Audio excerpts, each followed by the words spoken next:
Before we dive in, if you care about being first to catch breaking stories like this, make sure to subscribe and hit the bell, because you'll want every update as this shocking case unfolds. A dramatic twist has gripped Zimbabwe. The suspect in the murder of prominent businessman Joseph Mutangadura has died from gunshot wounds.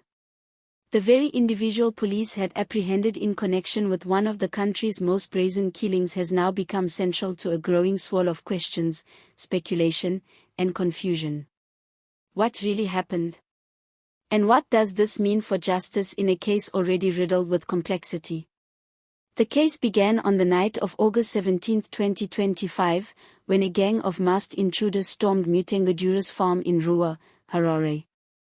The assailants reportedly subdued his security guard, tied him up, then forced entry into the main house. Inside, they confronted the businessman and his wife. Mutangadura was shot and later pronounced dead upon arrival at the hospital, while his wife sustained injuries and was rushed for medical care. In the chaos, the attackers looted the home, stealing valuables, cash, and more. The tragedy sent shockwaves throughout Zimbabwe's business and social circles. In early October 2025, police announced they had arrested a key suspect, 38-year-old Philip Mutosa, in Kobe 6, Gweru. According to authorities, Mutosa confessed to participating in the raid, and he named 7 accomplices still at large.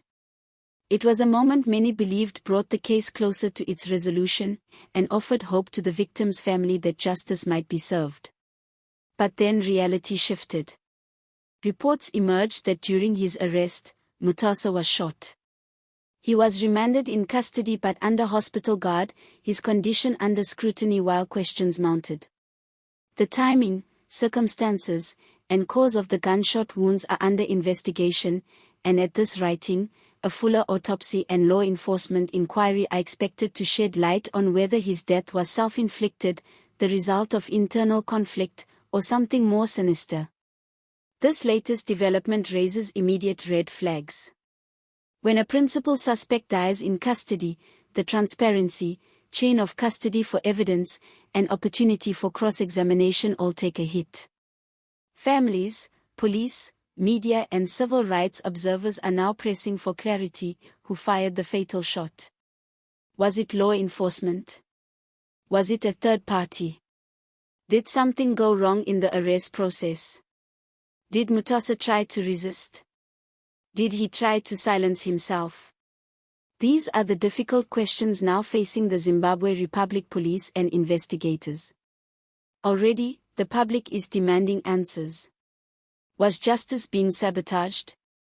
Could the death quash the chance for deeper revelations about the motive, infrastructure, and collaborators behind Mutangadura's murder? The suspect's confession, accomplice names, and further leads might now be harder to confirm or corroborate. Would witnesses be more intimidated? Would evidence be compromised? The family of Joseph Mutangadura, business associates, political watchers, and citizens are all watching closely. Mutangadura was not just any entrepreneur, he was well known in Zimbabwe's social and business circles. His properties, hospitality interests, and community profile made him a public figure, one whose tragic end demands accountability. The stakes are not just about one murder, but about rule of law, protection of business persons, and public faith in policing and investigations.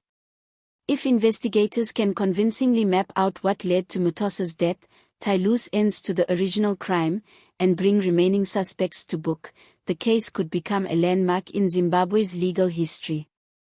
But every slip, every opaque decision, every unanswered question, could turn it into a cautionary tale about impunity and failure of the justice system.